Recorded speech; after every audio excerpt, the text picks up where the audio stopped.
Kita akan melanjutkan bahasan tentang dosa-dosa besar. Semoga Allah SWT selamatkan kita dari semuanya. Dan Allah memberkahi sisa umur kita ini semuanya dengan ketaatan kepadanya. Juga memaafkan segala kesalahan kalaupun kita pernah melakukan di masa lalu. Bahasan kita pada malam ini ditulis oleh Syekh Muhammad bin Al-Wahhab rahimahullah. Bab al-hirsu alal mali wa syaraf. Yang berarti bab tamak atas harta dan kemuliaan atau jabatan. Beliau mengangkat sebuah hadis yaitu dari Ka'ab radhiyallahu anhu secara marfu, ma dhi'bani ja'i'ani ursila fi zaribati ghanamin bi afsada laha min hirsil mar'i 'ala al-mali wasyarafi lidini, sahahahu at-Tirmidzi. Tidaklah dua serigala lapar yang dibiarkan di kandang kambing lebih merusak baginya daripada tamaknya seseorang atas harta dan kemuliaan atau jabatan yang merusak agamanya.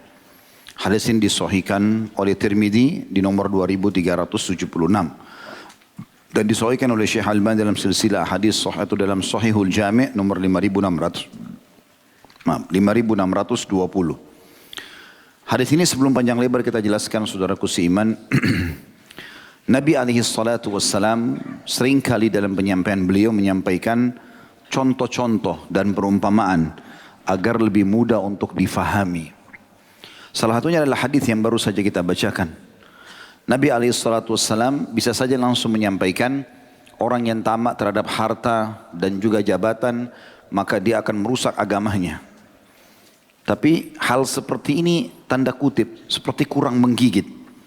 Maka Nabi SAW menjelaskan tidaklah dua serigala yang lapar. Kalau serigala lapar itu liar sekali. Dia akan menerkam mangsanya gitu kan. Mencabit-cabit dagingnya dan seterusnya. Yang dibiarkan di kandang kambing. Jadi kalau di luar pun serigala itu akan sangat liar. Dan bisa menerkam kambing atau domba setiap saat. Apalagi kalau lagi lapar. Ya, dan mengejarnya. Apalagi kalau dilepas di dalam kandang. Maka kambing tidak bisa lari kemana-mana. Itu masih lebih ringan dibandingkan tamaknya seseorang atas harta dan kedudukan atau kemuliaan yang merusak agamanya. Perlu kita garis bawahi tentunya ada titip pesan dalam hadis ini yang merusak agamanya. Teman-teman sekalian, ada pertanyaan untuk lanjut kita bahasan ini tentunya. Apakah Islam melarang kita untuk memiliki harta dan kedudukan ataupun jabatan atau kemuliaan? Jawabannya tentu tidak. Islam membolehkan itu. Bahkan menganjurkan setiap penganutnya selalu mengejar prestasi-prestasi terbaik dari dunia ini. Dia dianjurkan menjaga nama baiknya, mengejar yang terbaik yang dia bisa miliki dari harta, kedudukan, nama yang harum, keturunan, pasangan hidup. Semuanya kita disuruh yang terbaik. Sudah sering kita sebutkan hadis Nabi SAW. Kalau di tangan seseorang di antara kalian ada bibit tanaman dan dia tahu besok kiamat, tetap dia tancapkan. Abdullah bin Umar Anwar pernah menanam bibit kurma di umur yang sangat tua. Kemudian orang-orang di sekitarnya bertanya, untuk apa anda menanam pohon kurma ini? Kecil, sekian tahun baru tumbuh, mungkin anda tidak bisa menikmati. Maka sebagai seorang muslim dan mukmin yang faham agamanya, beliau menjawab, mengatakan, kalau tidak bermanfaat untukku maka akan bermanfaat bagi orang yang datang setelahku. Artinya buahnya dan pohonnya. Tapi aku akan dapat pahalanya. Berarti ada prestasi-prestasi yang kita boleh untuk raih. Tetapi penutupan hadis ini menjadi jawabannya. Kalau sampai harta tersebut, jabatan tersebut tidak halal buat kita, bukan hak kita di situ, atau kita meraihnya dengan cara-cara yang salah, itulah yang masuk dalam hadis ini. Karena kalau tidak dijelaskan seperti ini, batasannya dulu, nanti orang kalau membaca hadis ini saja berarti orang tidak bisa punya harta, orang nggak bisa punya kemuliaan, karena nanti akan berbahaya merusak agamanya. Padahal bukan itu yang dimaksud. Yang dimaksud adalah kalau sampai jabatan tersebut, harta tersebut, kedudukan tersebut merusak agama, dalam arti kata dimulai dengan kemaksiatan, dengan sikut sana, sikut sini hanya dapat jabatan, atau dengan mengambil harta dengan cara apapun walaupun itu haram, manipulasi data, menipu. Nah ini yang dimaksud. Maka ini yang dianggap atau masuk dalam kategori dosa besar. Oleh itu teman-teman sekalian, kita akan lebih jauh membahas insya Allah di 2 poin kurang lebih saya akan membahasnya. Yang pertama dari sisi bagaimana Islam memotivasi kita untuk menjadi orang yang sukses. Misal kita lihat firman Allah Subhanahu wa taala yang kekal ditelawakan oleh orang beriman di dalam surah Al-A'raf ayat 32. Antum silakan buka itu. Saya bacakan Al-A'raf 32. A'udzu billahi minasyaitonir rajim. Kul man harrama zinatallahi allati akhraja li'ibadihi wat-tayyibati minar rizq. Qul hiya lilladina amanu fil hayatid dunya khalisatan yaumal qiyamah. Al-ayah. Artinya siapa yang berani-berani kata Allah mengharamkan perhiasan-perhiasan yang sudah Allah keluarkan untuk hamba-hambanya dan rezeki-rezeki yang baik, buah-buahan yang segar, pakaian yang bagus, rumah yang bagus, tunggangan yang bagus, ya, dan segala macam ini. Siapa yang bilang itu diharamkan kecuali yang Allah haramkan saja? Kalau yang selain daripada itu semuanya boleh. Kata Allah, katakanlah hai Muhammad, semua itu disiapkan untuk orang-orang beriman di kehidupan dunia. Dan nanti nikmat-nikmat ini dari pakaian bagus, makanan, minuman, pasangan dan segala macam itu akan khusus buat mereka di akhirat. Di surga nanti. Berarti orang beriman akan dapat di dunia, dapat juga di akhirat. Itu makna ayat. Berarti ayat ini sangat jelas menyuruh kita mengejar prestasi dunia. Memang Allah siapkan justru buat kita. Untuk orang-orang beriman. Orang beriman itu harus berpenampilan yang bersih, yang rapi, yang bagus. Makan makanan yang halal dan thayyibah. Halal dan juga berkualitas. Kita harus punya pendapatan yang bagus. Menjaga nama harum kita dan seterusnya. Ya. Dalam ayat yang lain. Allah subhanahu wa ta'ala berfirman dalam surah Al-Mulk ayat 15. A'udzu billahi minasyaitonir rajim. Huwa alladhi ja'ala lakumul arda dalulan famshu fi manakibiha wa kulu min rizqihi wa ilaihin nusyur. Dialah Allah yang telah menghamparkan buat kalian bumi, maka kalian bisa berjalan di atasnya, bisa bercocok tanam, bisa mengambil hasil dari bumi itu, dari tambang dan seterusnya. Dan makanlah rezeki-rezeki yang ada di situ. Dan ketahuilah hanya kepada Allah kalian akan dikembalikan. Ada perintah wa kulu min rizqi. Makan itu rezekinya Allah. Nikmati, silahkan. Juga di dalam surah Al-Jum'ah ayat 10. Tentang masalah apa yang harus dilakukan setiap muslim selesai sholat Jumat. A'udzu billahi minasyaitonir rajim. Fa idza qudiyatis shalah. Fa idza qudiyatis salatu fantashiru fil ard. Wabtagu min fadlillah wadhkurullaha katsiran la'allakum tuflihun. Kalau kalian sudah selesai sholat Jumat itu, menyebarlah di muka bumi. Untuk apa ya Allah kami menyebar? Wabtagu min fadlillah. Kejar karunia-karunia Allah itu. Prestasi-prestasi terbaik. Kalau kita di zaman kita sekarang titel akademika, prestasi jabatan terbaik di kantor kah, ya, dan seterusnya. Ya, pekerjaan-pekerjaan, investasi, semua yang baik-baik. Dan ingatlah Allah atau berzikirlah kepada Allah dengan zikir yang banyak. Maksudnya ikutkan pekerjaanmu menikmati rezeki itu dengan sesuatu yang benar. Ingat kalau itu haram jangan, kalau halal silahkan. 5 huruf ini harus selalu kita jaga. Halal, ya, haram, dua-duanya 5 huruf. Ya. Halal nikmati, haram jauhi. Ya. Kata Allah agar kalian termasuk orang-orang yang beruntung. Tentu banyak ada ayat-ayat Al-Quran seperti ini ya. Kita langsung pindah kepada hadis Nabi alaihi salatu wassalam. Di antaranya adalah hadis yang sahih riwayat Imam Bukhari. Kata baginda Nabi SAW, "Ma akala ahadun ta'aman khairan min an ya'kula min amali yadihi, wa inna nabiyallahi Dawud kana ya'kulu min amali yadihi." Tidak ada sesuatu makanan yang dikonsumsi oleh seseorang lebih baik buat kesehatannya, buat nama baiknya, daripada yang dia dapatkan dari hasil kerja tangannya. Dan ketahuilah Nabi Allah Daud yang terkenal sangat saleh dan patuh kepada Allah, dia selalu makan dari hasil tangannya sendiri. Di dalam riwayat lain disebutkan riwayat Imam Muslim, Bahwasanya baginda Nabi SAW mengatakan Zakaria alaihissalam adalah tukang kayu, ya, bekerja. Juga diriwayatkan bahwasanya Idris alaihissalam, Nabi Allah yang mulia, kana khayyatan yatasaddaqu bifadli kasbi. Dia tukang jahit dan dia menguasai bidang itu, kemudian dia hidup dari hasil itu. Bekerja. Juga Nabi SAW bersabda dalam hadis Bukhari, li an ya'khudha ahadukum abhulah. Ketahuilah seseorang di antara kalian mengambil potongan-potongan talinya, thumma ya'til jabal, kemudian dia datang atau dia naik menukik ke atas sebuah gunung, thumma ya'ti bihizmatin min hatab fayabi'uha, lalu dia mengumpulkan kayu-kayu bakar diikat dengan tali-tali itu, lalu dia pikul di pundaknya, lalu dia jual, fayastagni bithamaniha, kemudian dia bisa memuliakan dirinya, memenuhi kebutuhannya dari nilai penjualan itu. Khairun lahum min an yas'alan nas, itu lebih baik daripada dia ngemis-ngemis sama orang. A'tuhu au mana'u, baik dia diberikan atau dia ditolak. Berarti ada motivasi yang sangat besar. Ayo kerja, silakan cari pendapatan yang baik. Sampai Nabi SAW menggambarkan kita disuruh ambil potongan-potongan tali, pergi ke gunung, cari kayu-kayu ranting kering, jual di pasar, lebih mulia. Begitu juga Umar bin Khattab radhiyallahu anhu memotivasi umat ini agar menjadi orang yang bergerak, orang yang tidak boleh vakum, malas, ya. Harus berprestasi.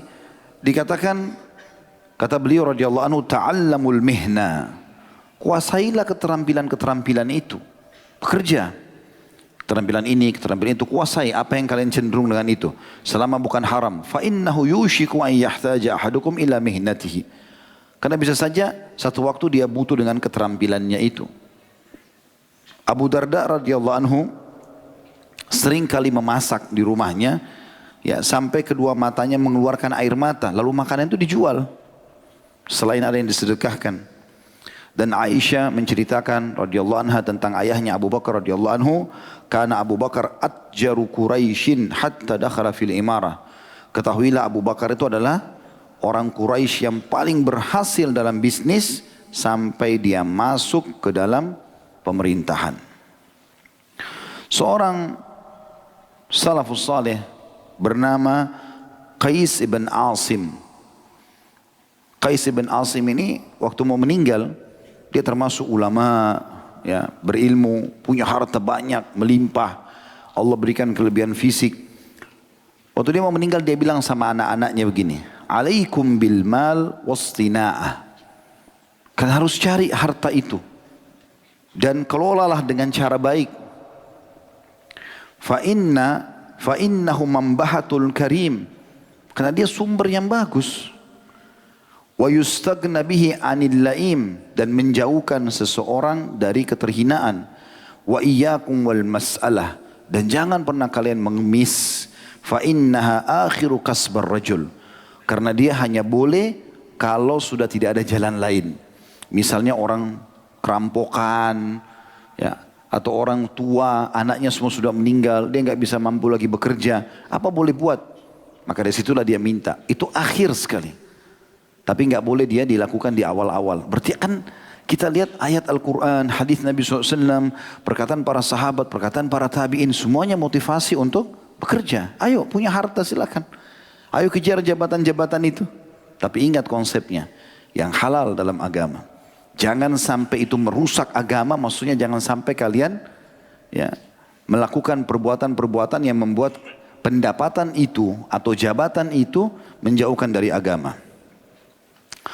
Juga Sa'id bin Musayyab rahimahullah, salah satu ulama tabi'in yang masyhur sekali dengan kesolehannya, mengatakan, la khaira fi man la yatlubul mal.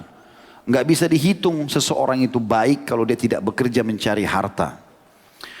Yaqdi bihi dainah, dengan harta itu dia bisa bayar utang-utangnya. Wa yasunu bihi irdhah, dan dia juga menjaga kehormatannya. Wa yaqdi bihi dhimamah, dan dia penuhi kebutuhan-kebutuhannya. Wa immata, kalaupun dia mati dalam kondisi dia kaya, taraka mirathan lima ba'dah, dia bisa tinggalkan sebagai warisan kepada orang yang datang setelahnya. Semua ini berarti motivasi kan? Ayo bekerja, ayo. Cari pendapatan, berarti kita disuruh kerja di dunia ini. Dalil-dalil syar'inya begitu. Makanya tadi dalam memahami dalil yang tulis oleh Syekh Muhammad bin Habib rahimahullah, bukan berarti orang tidak boleh punya pendapatan, tidak boleh punya jabatan, tapi harus yang benar. Jangan sampai merusak agama. Nanti insya Allah kita coba memberikan beberapa contoh dalam masalah itu. Kemudian juga Dahhak Ibn Muzahim rahimahullah berkata, syaraful mu'min. Orang mukmin itu terkenal sekali kemuliaannya. Salatun fi jawfil lail, karena salatnya di setengah malam atau di pertiga malam. Wa izzuhu, dan kemuliaannya juga terlihat istighna'uhu anin nas, karena dia tidak pernah bergantung pada manusia. Dia berusaha selalu untuk bisa bekerja. Umar bin Khattab juga berkata, maksabatun fi di'anah khairum min su'alin nas. Engkau punya pendapatan dalam kondisi susah payah, kerja keras, angkat batu, apalah mungkin bagi orang itu adalah kerja keras, lebih baik kata Umar daripada engkau mengemis-ngemis pada orang. Diriwayatkan bahwasanya Luqman Al-Hakim yang terkenal dalam surah Luqman, ya, beliau pernah menasihati anaknya sambil mengatakan, ya bunayya, wahai anakku, istagni bil kasbil halal. Selalu cari pendapatan yang halal. Sebanyak mungkin kau mampu. Kejar prestasi duniamu itu. Fa innahu maftakara ahadun illa asabathu ihda thalathu khisal. Karena tidak ada orang yang tidak mencari rezeki halal, prestasi dunianya, harta dunia ini, jabatan yang baik dia cari, ya, kecuali dia akan ditimpa 3 hal. Rikkatun fi dinih, lemah agamanya. Orang kalau malas, pengangguran, gak punya pendapatan, lemah agamanya. Bisa dibeli dengan uang. Kita tahu di Indonesia ada orang murtad gara-gara, ya, sembako misalnya, gara-gara baju, lemah agamanya. Yang kedua, au dha'fun fi aqli, atau lemah akalnya. Orang kalau biasa bekerja, bergerak, maka dia cari pendapatan, ya, dia harus berpikir detail apa lagi nih, kesempatan apa lagi, selama halal dia lakukan, maka otaknya selalu berpikir, bergerak. Beda dengan orang yang vakum, duduk di pinggir got, tidak mau bergerak, sibuk dengan caturnya, sibuk dengan, ya, tiap hari itu saja, 20 tahun begitu terus. Ya. Begitu terus, tiap hari habis mandi keluar, minta sana, minta sini. Ya. Ada anak-anak kadang-kadang masih muda, minta-minta, mengemis. Ini membuka pintu kemiskinan pada mereka gitu kan. Maka akalnya jadi lemah. Kita kalau ajak ngomong tentang proyek ini, wah saya nggak ngerti. Pasti nggak ngerti, karena hadapannya selalu got terus. Gitu. Iya, ini bukan penghinaan ya, tapi motivasi. Kenapa harus ada vakum? Tidak boleh vakum umat Islam, bergerak. Bekerja mulia walaupun berat gitu loh. Ya. Lalu dikatakan, awwahaun fi muru'ati, atau kehormatannya tercoreng. Biar dia tampan, biar dia cantik, begitu orang tahu nggak ada sekolahnya, ya, atau misalnya nggak ada pekerjaannya, orang langsung jatuh di matanya manusia. Ya. Tapi begitu dia belum datang, siapa ini? Oh ini dia S2, oh ini S3, mungkin kalau ada S4 dia S4 gitu kan. Siapa si fulan? Oh dia punya usaha ini, dia punya usaha itu. Belum ketemu orang sudah merasa, oh ini orang ada kedudukan gitu kan. Maka itu contoh, ini dikatakan waha fi muru'ah. Jadi kehormatannya itu ada. Wa'adzam min hadha. Dan yang paling lebih bahaya daripada itu semua adalah istighfafun nasu bihi. Manusia akan anggap remeh dia. Padahal kita semua punya potensi sama kan. Sama-sama punya waktu 24 jam, sama-sama punya 2 mata, sama-sama punya 2 tangan, kita punya potensi yang sama. Kecuali ada orang cacat itu berbeda. Tapi kita bicara normalnya, umumnya manusia normal gitu kan. Sebagian orang yang diuji oleh Allah Subhanahu wa taala. Berarti semuanya kita bisa mendapatkan prestasi sebagaimana orang lain dapat prestasi. Selalu kita bisa motivasi diri kita mengatakan kenapa dia bisa, kenapa saya enggak bisa. Ini namanya ghibthah dalam agama. Pernah kita jelaskan.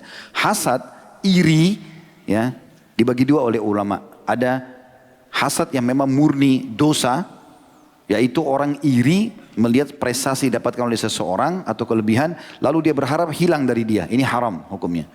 Kata Nabi SAW, hati-hati kalian dengan hasad seperti ini, karena dia bisa membakar pahala sebagaimana api membakar kayu bakar. Tapi ada ghibtah. Ghibtah itu kita lihat ada kelebihan prestasi pada orang. Dia kaya raya, dia berilmu, dia apa saja. Lalu kita berharap Allah berikan kepada kita yang sama atau lebih tanpa mengharapkan hilang dari orang tersebut. Namanya ghibtah. Yang kata Nabi SAW tidak boleh hasad kecuali pada dua. Seseorang yang Allah berikan di Al-Quran, ilmu agama, maka dia sibuk membacanya, mengajarkan dan seterusnya siang dan malam. Dan kedua adalah orang yang Allah berikan harta dan dia sibuk menginfakkan siang dan malam. Maka kita boleh ghibtah. Kita minta, ya Allah berikan saya kekayaan sebagaimana Engkau berikan kepada dia. Berikan saya ilmu sebagaimana Engkau berikan kepada dia. Maka itu boleh. Tanpa berharap nikmat itu hilang dari orang tersebut. Nabi SAW, itu tadi wasiat Luqman yang mulia ya. Harusnya kita jadikan sebagai pegangan. Hai anakku, ketahuilah selalulah mencari ya, pendapatan yang halal. Karena tidak ada orang yang meninggalkannya kecuali tertimpa satu dari tiga penghinaan. Yang pertama lemahnya agamanya. Yang kedua lemahnya akalnya. Yang ketiga tercoreng kehormatannya. Dan Nabi SAW di dalam riwayat Imam Ahmad dan disahihkan oleh beliau. Ya, dikatakan atau Nabi SAW bersabda, ta'awwadhu billahi minal faqri wal killati wal dhillah. Selalulah berlindung kepada Allah dari kefakiran, miskin. Minta kepada Allah jangan fakir, jangan miskin itu. Wal killah, kekurangan. Wal dhillah, dan kehinaan. Maknanya apa? Berarti ayo mulia, ayo bekerja. Ayo kejar prestasi terbaikmu di dunia. Gitu kan? Seperti itulah. Tapi yang penting konsepnya sekali lagi halal, hak antum. Jangan ambil haknya orang lain. Ya. Seperti banyak terjadi yang saya bilang tadi, contoh-contohnya, ada orang bekerja di satu perusahaan misalnya. Dia begitu bekerja, dia keliru. Sebenarnya statusnya sebagai pegawai, tapi dia keliru. Dia menganggap dirinya sebagai pemilik. Sehingga dia mengambil apa saja dari perusahaan. Ini jadi pencuri. Haram, gitu kan? Dia gunakan kepintaran kecerdasannya dalam mengambil harta orang lain. Atau dia menipu. Ya, mengambil uang, mengambil produk-produk dan segala macam. Ini nggak boleh. Ada orang menjabat misalnya di jabatan pemerintahan, lalu dia tunggangi jabatannya untuk mengambil pendapatan haram. Ini semua tidak boleh, gitu kan? Ini haram hukumnya. Tapi dia bisa tunggangi jabatannya untuk mendapatkan prestasi-prestasi yang terbaik, gitu kan? Di Indonesia ini Masya Allah ada sebenarnya, tapi tidak nampak orang-orang itu. Karena memang saya pernah ketemu dengan beberapa jabat kita sendiri. Beliau minta kepada saya, bisa Ustaz, saya mau bicara 4 mata di ruangan, di rumah dinas. Baik, saya bilang silakan. Ngobrol, ternyata dengan sedih beliau menyampaikan gitu. Saya Ustaz punya gaji sekian sebagai kedudukan seperti ini. Saya tidak ada pendapatan kecuali ini. Keluarga saya membutuhkan pendapatan yang lebih besar. Sering kali orang menawarkan saya minta pekerjaan ini, minta pekerjaan itu, lalu saya akan diberikan sesuatu. Apakah itu halal atau tidak? Saya bilang, Bapak kalau memang menjabat, memang sudah memilih menjabat di pemerintahan, ya harus menjalankan sesuai dengan itu. Anda mau berbeda ya jadi pedagang, bebas mengelola harta gitu kan. Tapi kalau jadi pemerintah sudah ditentukan gajinya, ditentukan pekerjaan, tidak boleh Anda dapat pendapatan yang lain. Gitu kan. Apalagi memuluskan pekerjaan orang hanya untuk mendapatkan keuntungan dari situ. Nanti bisa jadi pendapatan haram itu. Gitu kan. Contoh saja. Juga Nabi SAW dalam riwayat An-Nasai dan Abu Daud bersabda, Allahumma, beliau baca doa ya, beliau mengatakan, Allahumma inni a'udzubika minal ju' fa innahu bi'sad daji'. Ya Allah, aku berlindung kepadamu agar jangan aku tertimpa kelaparan, karena dia seburuk-buruk keadaan. Dan dalam riwayat lain Nabi SAW bersabda, Allahumma inni a'udzubika minal ajzi wal kasal. Ya Allah, aku berlindung kepadamu dari sifat malas, putus asa, wal jubun wal bukhul, pengecut dan juga pelit, wa galabatid dain, terlilit utang, wa qahrir rijal, dan dikuasai oleh orang-orang. Jadi makin kita bisa mandiri saja, gitu kan. Seperti itu maksudnya. Maka Umar radhiyallahu anhu juga mengingatkan kepada kita, mengatakan, inni la ara rajula fayu'jibuni syakkuluh. Kadang-kadang saya lihat orang, kata Umar, saya kagum lihat penampilannya. Paras wajahnya tampan, pakaiannya bersih, penampilannya oke, gitu kan. Fa idza sa'altu anhu faqil, waktu saya tanya apa pekerjaannya, baru dikatakan la amalalah, tidak ada pekerjaannya orang ini, pengangguran. Sakata min aini, maka otomatis dia jatuh di mataku, kata Umar. Umar tidak mau lagi nilai orang ini. Artinya memang betul-betul kita tahu dalam Islam kita dimotivasi untuk justru mendapatkan prestasi-prestasi dunia. Gitu ya. Tapi ingat dengan jalan yang benar. Kita harus rapi, harus bersih, harus pintar, harus kaya. Itu semua kita jadikan prestasi kita. Karena banyak sekali hal yang bisa kita dapatkan dengan harta kita. Pernah saya kasih contoh, masjid ini misalnya. Saya sholat, saya sholat di masjid, saya dapat pahala. Kalau saya berjamaah sama imam, imam dapat pahala, saya dapat pahala, tapi imam dapat pahala saya. Tadi misalnya imam dapat pahala kita semua karena mengimami kita misalnya. Kita pun masing-masing dapat pahala kita. Muadzin dapat pahala semuanya karena dia memanggil, gitu kan. Tapi ada orang tidak hadir di masjid ini dapat pahala kita semua. Yaitu orang yang menyumbang dengan hartanya bangun masjid ini. Dia hidup, dia sudah mati, tapi dia dapat pahalanya. Kan gitu. Itu berarti sesuatu yang sangat luar biasa. Makanya Nabi SAW bersabda pada saat melihat Sa'ad bin Abi Waqqas, orang kaya dan suka berinfak, dan beberapa sahabat Nabi yang lain, kata beliau, nikma malus salih biadi abdis salih. Harta yang saleh itu paling baik di tangannya orang saleh. Dia sudah saleh, dia kaya, maka pasti dia akan gunakan dalam ketaatan. Seperti itulah. Jadi prestasi dunia boleh dikejar, tapi dengan cara yang benar. Karena hadis tadi yang digambarkan oleh Nabi SAW adalah orang yang mengejar harta dan jabatan, tapi sampai merusak agamanya. Sisi yang lain teman-teman sekalian, tadi saya bilang saya mau bahas dari dua sisi. Satu sisi adalah bagaimana Islam memotivasi kita untuk menjadi orang yang berprestasi, mengejar harta dan kemuliaan ini. Sisi yang lain, kita tidak boleh menjadikannya sebagai target utama. Karena ini yang biasa membuat ketergelinciran, ya, penyimpangan di sini. Jadi kita harus tahu, kita akan lalui semua ini. Nggak ada yang kita bawa. Dan ini bukan punya kita. Maka kita harus selalu mengetahui akan ada hisabnya. Karena dalam sebuah hadis yang sahih dikatakan, kata Nabi SAW, tidak akan beranjak kaki seorang hamba pada hari kiamat kecuali ditanya 4, salah satunya hartanya dari mana dia dapatkan, kemana dia keluarkan. Ya. Dan para ulama mengatakan yang paling baik manusia adalah pendapatannya halal, dikeluarkan pada yang halal. Yang kedua, ini buruk. Pendapatannya halal, tapi dikeluarkan pada yang haram. Gajinya sudah halal, uang warisan halal tapi dipakai berzina, pakai khamar, judi dan seterusnya. Yang ketiga, buruk juga. Ya. Tapi dia berdosa dari dua sisi. Kalau yang tadi yang kedua ini dosanya hanya pada saat dia keluarkan pada haram. Pendapatan halalnya tidak. Tapi yang ketiga ini dosa dua-duanya. Karena pendapatannya haram dikeluarkan pada yang halal. Hasil korupsi dipakai haji. Pendapatannya haram tapi dipakai kepada yang halal. Ini dosa dua-duanya. Hajinya pun tidak diterima, gitu kan? Sudah pernah kita jelaskan itu. Hadis Nabi SAW yang dihasankan oleh para ulama hadis, kalau seseorang itu pergi haji dengan pendapatan halal, mulai pada saat dia injakkan kakinya di sebuah lembah, lalu dia mengatakan labbaika wa sa'daik, aku menjawab panggilanmu dan kemuliaan untukmu ya Allah, maka malaikat akan menyeru, ya. Dia di labbaika wa sa'daik, dijawablah panggilanmu itu karena makananmu halal, bekalmu halal, tungganganmu halal, hajimu mabrur. Sementara kalau orang pendapatan haram dia pergi haji, gitu kan, dari hasil riba, dari korupsi, dari manipulasi, dari apa saja misalnya, kemudian dia pergi haji, maka kalau dia injakkan kakinya di lembah, kata Nabi SAW, lalu mulai dia mengatakan labbaika wa sa'daik, labbaik Allahumma labbaik, ya Allah, ya saya menjawab panggilanmu dengan santun, maka malaikat menjawab, la labbaika wa la sa'daik. Enggak ada jawaban panggilan hajimu, tidak ada kebahagiaan untukmu. Karena makananmu haram, tungganganmu haram, pakaianmu haram, gitu kan? Dan hajimu tidak akan diterima. Itu hadis, ya, Nabi SAW. Yang keempat lebih buruk lagi, ya. Jadi yang pertama yang paling bagus, pendapatannya halal, dikeluarkan pada yang halal. Ini yang kata Nabi SAW, nikma malus salih biadi abdis salih. Sebaik-baik harta yang baik, yang salih di tangannya orang salih. Yang kedua, dosa di satu sisi, pendapatannya halal, kerjanya udah bagus, tapi dikeluarkan pada yang haram, berzina, mabuk, judi.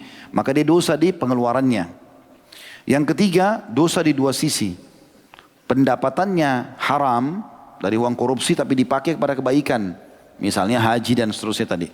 Yang keempat yang paling buruk, sudah pendapatannya haram, dikeluarkan pada yang haram. Hasil korupsi dipakai zina. Hasil korupsi dipakai mabuk, pakai judi. Ini makin dalam neraka, wa naudzubillah.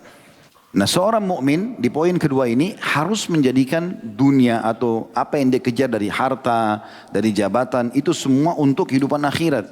bukan di sini. Sehingga apapun yang dia lakukan, dia selalu mencari sumber yang halal, ya, dan ditanam sebagai investasi untuk akhirat. Itu yang benar. Ya, seperti itu kita lakukan. Antum punya jabatan, seorang pengacara misalnya. Bagaimana prestasi nama baiknya sebagai pengacara dia gunakan untuk mengejar pahala di akhirat. Membela orang-orang yang terzalimi, gitu kan. Dia tidak akan menerima sogokan, dia tidak akan bela orang yang zalim, dan seterusnya. Gitu kan. Begitu semuanya. Semua jabatan-jabatan ini ditunggangi demi untuk mendapatkan hasil panen nanti di akhirat. Karena banyak alasannya, dalil-dalilnya. Di antaranya Allah SWT menggambarkan tentang dunia ini dalam surah Al-Hadid. Surah nomor 57 ayat 20. Ya. Bunyinya a'udzubillahi minasyaitonirrajim. Al-Hadid. Surah nomor 57 ayat 20. I'lamu annamal hayatud dunya la'ibun wa lahun wa zinatun wa tafakhurun bainakum wa takathur. Wa tafakhurun bainakum wa takathurun fil amwali wal awlad.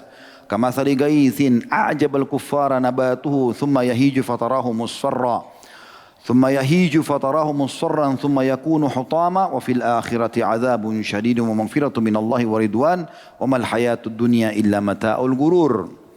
Ketahuilah bahwa sungguhnya kehidupan dunia ini hanyalah permainan dan suatu yang melalaikan. Maksudnya seperti orang lagi bermain pasti akan ada berhentinya, ya. Perhiasan dan berbangga-banggahan antara kamu serta berbangga-bangga tentang banyaknya harta dan anak. Seperti hujan yang tanam-tanamannya mengagumkan para petani. Kemudian tanaman itu menjadi kering dan kamu lihat warnanya kuning. Kemudian menjadi hancur. Yang tadinya tanaman-tanaman itu berbuah indah. Begitu dia beberapa hari tinggal akan kering dan akhirnya hancur. Dan di akhirat nanti akan ada azab yang keras bagi orang-orang yang membangkang, mencari yang haram, dan juga ada ampunan dari Allah serta keridhaannya bagi orang-orang yang patuh. Dan kehidupan dunia ini tidak lain hanyalah kesenangan yang menipu. Kesenangan yang menipu. Ini teman-teman sekalian yang berhubungan dengan masalah ayat pertama. Yang kedua, Allah Subhanahu wa taala juga menyebutkan dalam surah Yunus surah nomor 10 ayat 24. Gambaran agar seorang mukmin selain satu sisi dia mengimbangi antara prestasi dunianya dengan dia tidak menjadikannya sebagai target, gitu kan? Bunyinya a'udzubillahi minasyaitonirrajim innama mathalul hayatid dunya kama'in anzalnahu minas sama'i fakhtalata bihi nabatul ardi mimma ya'kulun nasu wal an'amu hatta idza akhadhatil ardu zukhrufaha وزينت وظن أهلها أنهم قادرون عليها أتاها أمرنا ليلا أو نهارا فجعلناها حصيدا كأن لم تغن بالأمس كذلك نفصل الآيات لقوم يتفكرون. Artinya perumpamaan kehidupan dunia ini seperti air yang kami turunkan dari langit, air hujan. Maka dia pun ya, jatuh ke bumi kemudian menumbuhkan banyak biji-bijian dari bumi tersebut. Ya, hasil pohon-pohon, buah-buahan yang dimakan oleh manusia dan juga hewan-hewan. Dan ketika bumi itu sudah menjadi indah dan terhiasilah dengan tanaman-tanaman yang indah dan penghuninya mengira bahwasanya mereka mampu untuk panen, maka tiba-tiba datanglah ya, perintah kami untuk menghancurkan semua itu di malam ataupun di siang hari. Maka kami jadikan dia binasa, hancur lebur seperti belum ada sebelumnya. Begitulah kami berikan perumpamaan bagi kaum yang mau berfikir. Maksudnya adalah dunia seperti itu keadaannya. Jangan kita jadikan sebagai target utama karena tidak ada yang kita tinggalkan. Kapan kita meninggal, orang hanya akan mengatakan, oh itu rumahnya dia, oh itu sepatunya, oh itu motornya, oh itu mobilnya, oh itu ini dan itu. Ya. Dia pernah jabatan ini. Antum dikenang ya sebulan pertama, 2 bulan, setahun. Sekarang di sini teman-teman, kita jujur yang hadir di sini. Apakah antum masih tahu prestasi apa yang dimiliki oleh kakek bapak antum? Tidak usah, ini kan kalau kakek kita ya, kakeknya ayah kita. Ya, di atas kita. Kita kadang bahkan tidak tahu namanya. Banyak yang saya tanya, siapa nama antum? Fulan. Nama ayah siapa ini? Nama kakeknya dia tidak tahu. Kalaupun tahu nama kakek, siapa namanya ayahnya kakek nggak tahu. Apalagi kalau kita tanya 7-8 jalur ke atas, dia bakal tidak tahu. Artinya ada saat di mana kita nggak dikenang lagi sama orang-orang. Belum tentu kuburan kita didatangi, belum tentu kita dikenang. Walaupun di zaman kita sangat luar biasa, berjaya. Kecuali memang yang orang-orang ini subhanallah yang kita lihat sampai kepada kita sekarang orang-orang saleh dari kalangan para nabi, sahabat, itu yang dikenang. Orang-orang yang cuma dunia urusannya ini tidak akan dikenang.